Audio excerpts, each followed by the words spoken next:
Two elite snipers, sworn enemies from opposite sides of the world, find themselves protecting the same nightmare. But what happens when they break every rule and fall for each other? Stick around because this story gets wild. Let's dive in. Our story kicks off with a woman named Drassa, and she's not your average person. She's a contract killer, one of the best sharpshooters in the world. We find her crouched inside a dark drainage tunnel, completely still, barely breathing. She's been waiting here for hours, and her patience is about to pay off. Her target? A high-ranking government official who is about to land at a nearby airstrip. As the private aircraft touches down on the tarmac, Drassa steadies her breathing, looks through her scope, and calculates wind speed, distance, and elevation. We're talking about a shot from over 3 kilometers away. That's nearly 2 miles, folks. Most people can even see that far, let alone hit a target. She squeezes the trigger. One shot, one kill. The official drops instantly. His security team scrambles, looking everywhere, but they have no idea where the shot came from. Drassa calmly packs up her rifle, collects the spent shell casing, and disappears into the shadows like a ghost.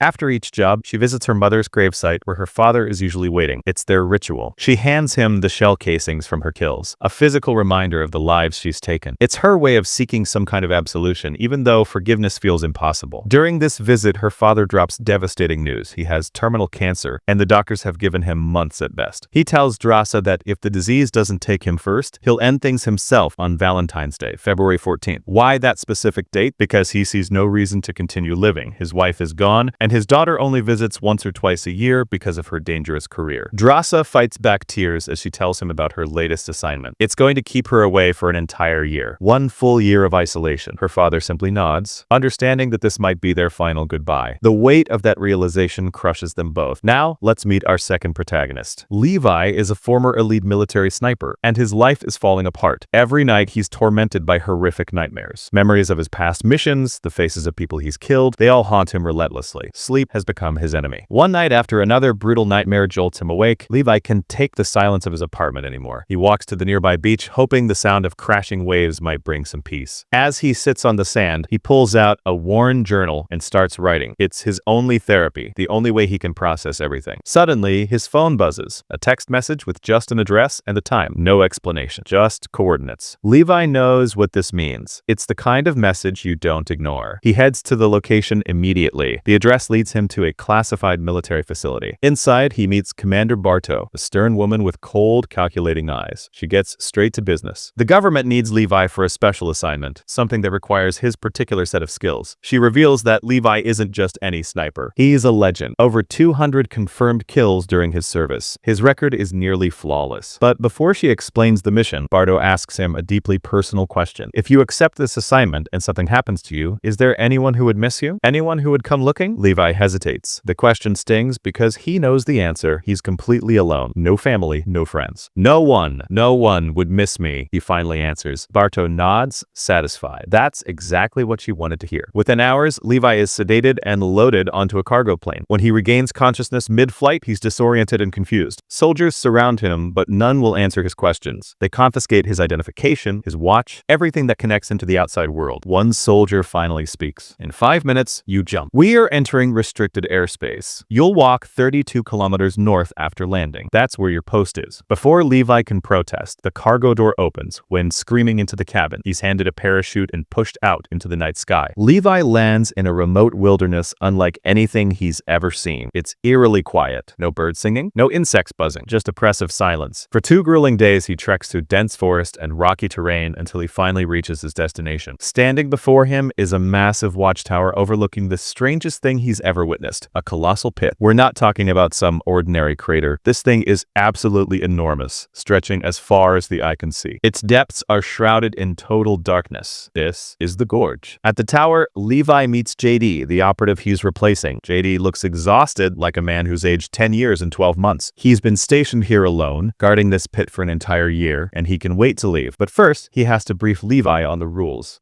Listen carefully, JD says. You get 1 phone call per month to headquarters. That's it. Don't expect any other contact with the outside world. See that tower in the distance? He points across the gorge to another watchtower on the opposite side. That's the Russian guard station. You two are neighbors, but contact is strictly forbidden. Don't wave, don't signal, don't communicate, JD continues. The tower is armed with automated defense systems, machine guns, landmines everywhere. You're basically sitting in a fortress. And here's the most important rule. If you ever hear a loud siren, don't ask questions. happens. Just run. Run as fast and far as you can. Levi looks confused. Why would there be a siren? What exactly am I guarding here? Instead of answering, JD pulls out a grenade. Without warning, he pulls the pin and hurls it into the gorge. The explosion echoes through the depths, and then something answers.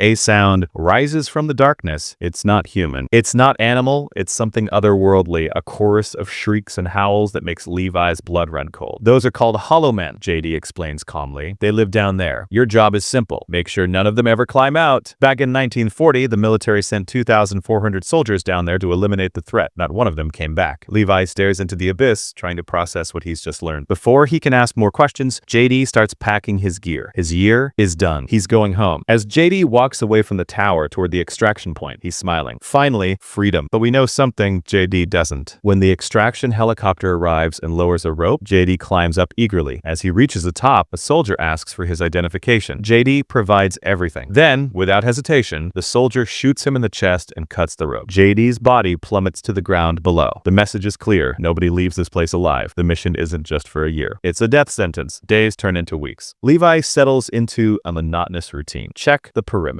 Reload the automated weapons. Monitor the gorge. The isolation is crushing. To cope, he starts reading books left behind by previous guards. That's when he discovers something disturbing. Behind a bookshelf carved into the wall are dozens of messages. Notes from everyone who's been stationed here before him. Each one speaks of fear, loneliness, and warnings about the creatures below. Some are coherent. Others are frantic, almost insane. Levi realizes he's not the first person to guard this nightmare, and he won't be the last. One day, Levi hears mechanical sounds coming from across the gorge. He grabs his binoculars and looks toward the Russian tower. Movement. He focuses the lenses and sees her, a woman. She's performing maintenance on her equipment, completely unaware she's being watched. It's Drasa. Because of her exceptional marksmanship, she was chosen for this assignment just like Levi. For the first time in weeks, Levi feels something other than dread. He can stop looking at her, but he knows the rules. No contact allowed. Drasa also knows someone is stationed at the western tower, but she's following protocol. Days pass. Both of them steal glances at each other through binoculars, but neither makes a move. The loneliness becomes unbearable. Then comes Drasa Lova's birthday. She spent it alone in this desolate place, and she decides she doesn't care about the rules anymore. She needs human connection. She grabs a whiteboard and writes a simple message in large letters. What's your name? Levi sees the message through his scope. He hesitates. Breaking this rule could have serious consequences. But what are they going to do? Kill him? He's already on a death mission. He writes back, "We're not supposed to share names." Drasa smiles and writes, "My name is Drasa." That breaks the ice. Levi writes his name. They start communicating. It's clumsy at first, just short messages on whiteboards. Drasa tells him it's her birthday and starts dancing playfully in front of her tower. "Can you dance?" she writes. "Not at all," Levi writes back. "What can you do?" she asks. "I'm a pretty good shot," he responds. Drasa wants proof. She sets up a small bottle on the railing of her tower. Levi takes aim and shatters it with one bullet. Impressed, Drasa sets up her own target and does the same. Their friendly competition is interrupted by movement below. Drasa's expression changes instantly. She writes urgently, "Look down." Levi turns his attention to the gorge, and his heart nearly stops. Hundreds of hollow men are climbing up the walls, moving toward both towers like a swarm of nightmarish insects. Levi immediately grabs his rifle and starts picking them off one by one. But there are too many. Drasa joins the fight, firing her mounted machine gun in controlled bursts. The sound of gunfire echoes across the canyon. Creatures fall back into the darkness, but more keep climbing. One of the creatures reaches Drasa's tower. As it lunges at her, Levi takes an impossible shot from across the gorge and drops it instantly. Drasa looks over and gives him a grateful nod. Together, they manage to repel the attack. When the last creature falls, Drasa holds up a new message, "Best birthday ever." From that moment on, their bond grows stronger. They communicate every day, sharing stories through their whiteboards. The crushing loneliness that defined their lives begins to fade, but that happiness is fragile. February 14th arrives. Valentine's Day. Drasa is heartbroken, remembering her father promised to end his life on this date. She writes to Levi, "I feel so alone today. I wish someone was here with me." Levi has wanted to meet her face to face since the first day. He can hold back anymore. He comes up with a crazy plan. Using a rope launching system, he fires a cable across the gorge to Drasa's tower. She secures it to a sturdy tree, creating a makeshift zip line. Levi straps himself in and begins the crossing. The rope sags in the middle, and he has to pull himself hand over hand for the final stretch. After nearly an hour of exhausting effort, he reaches her side. Drasa meets him with with a playful smile. "You smell terrible. Go shower first." Levi laughs and agrees. While he's in the shower, Draza mischievously hides his clothes and watches him through the security cameras, enjoying the moment of levity. Later, they sit together and really talk for the first time. Draza opens up about her life as a contract killer, her guilt, and losing her father. Levi shares his own demons, the nightmares that won't let him sleep, the weight of 200 kills. They realize they're more alike than different. Both are broken people trying to survive. As night falls, Draza plays soft music. They start dancing slowly, holding each other close. In this moment, surrounded by horror, they find something beautiful. Levi looks at her and smiles. "I wrote a poem for you. When we get out of here, I'll give it to you." Draza kisses him. For the first time in years, they both feel hope. The next morning, Levi prepares to return to his tower. They say goodbye, and he starts crossing the rope again. Draza watches him carefully, but then disaster strikes. More hollow men emerge from the gorge. One triggers a landmine. The explosion sends debris flying, and a piece of shrapnel cuts through the rope. Levi plummets into the darkness below. Without thinking, Draza grabs her parachute and jumps in after him. She free falls into the unknown. Deploying her chute at the last second, she lands hard in an underground river and fights the current to reach the shore. Meanwhile, Levi crashes through tree branches, which break his fall enough to save his life. He lands on thick roots near the base of an ancient tree. But his luck runs out when the roots start moving, wrapping around his body like living tentacles. Just as they are about to crush him, Draza arrives. She cuts him free with her knife, and they collapse together, breathing heavily. Now they're trapped at the bottom of the gorge, a place no one has ever escaped from. As they explore, they encounter the Hollowmen up close for the first time. These creatures are horrifying, twisted versions of humans. Levi and Draza fight back to back, killing several attackers. When Levi examines one of the dead creatures, he notices something chilling. It's wearing the tattered remains of an old American military uniform. He remembers JD's story about the 2,400 soldiers sent down here in 1940. These creatures were once human. They were those soldiers. Pressing forward, they discover an area that looks like a nightmare. Corpses everywhere, some decades old, with strange plants growing through their bodies. It's clear some kind of biological agent has infected this place, transforming people into monsters. Hearing movement behind them, they flee and find an old tunnel carved into the rock. Inside is an abandoned research facility. Equipment is scattered everywhere, covered in dust and rust. Levi finds a DVD player that surprisingly still works. He pops in a disc he finds nearby. A woman appears on screen, clearly sick and terrified. She explains that this facility was working on a top-secret chemical weapons project. During testing, an earthquake caused a catastrophic leak. The experimental toxins spread through the air, infecting everyone within hours. She shows the camera her infected wounds. She says they contacted the military, begging them to destroy the entire site, but their pleas were ignored. The woman's final words are haunting. "They chose to study us instead of saving us. We're not people anymore. We were specimens." The video cuts out. Levi notices a modern computer in the corner, completely out of place in this decades-old lab. He powers it on and accesses encrypted files. What he discovers changes everything. The facility belongs to a private military corporation called Dark Lake. They've been harvesting infected tissue from the gorge, using it to create super soldiers. Commander Bartow is a government official. She's the CEO of Dark Lake. That's why she only assigns people with no families, no one who would be missed. After a year of service, they're killed to preserve the secret. JD wasn't the first, and Levi and Draza won't be the last unless they escape. Levi also finds blueprints for a massive missile buried somewhere in the gorge. It's designed to incinerate everything within a 4.2-kilometer radius. That's what the siren warning means. It's the failsafe in case the infection ever spreads. Before they can process all this, a creature on horseback appears. It throws a lasso around Draza and drags her away. Levi chases after them, but loses sight of her in the darkness. As he searches desperately, he stumbles upon the missile itself, a towering weapon covered in warning signs. Meanwhile, Draza breaks free from the creature and fights it brutally. When Levi catches up, they set it on fire together. Now they know what they have to do. They have to destroy this place. Finding an old Jeep in a forgotten garage, Levi and Draza drive toward the only way out, the rope leading up to the watchtower. But the Hollowmen are everywhere now, attracted by the noise. Levi comes up with a plan. He ties the Jeep to the rope and uses its winch to pull them upward while they stay inside the vehicle, giving them cover to fight. Creatures swarm them from all sides. The battle is intense.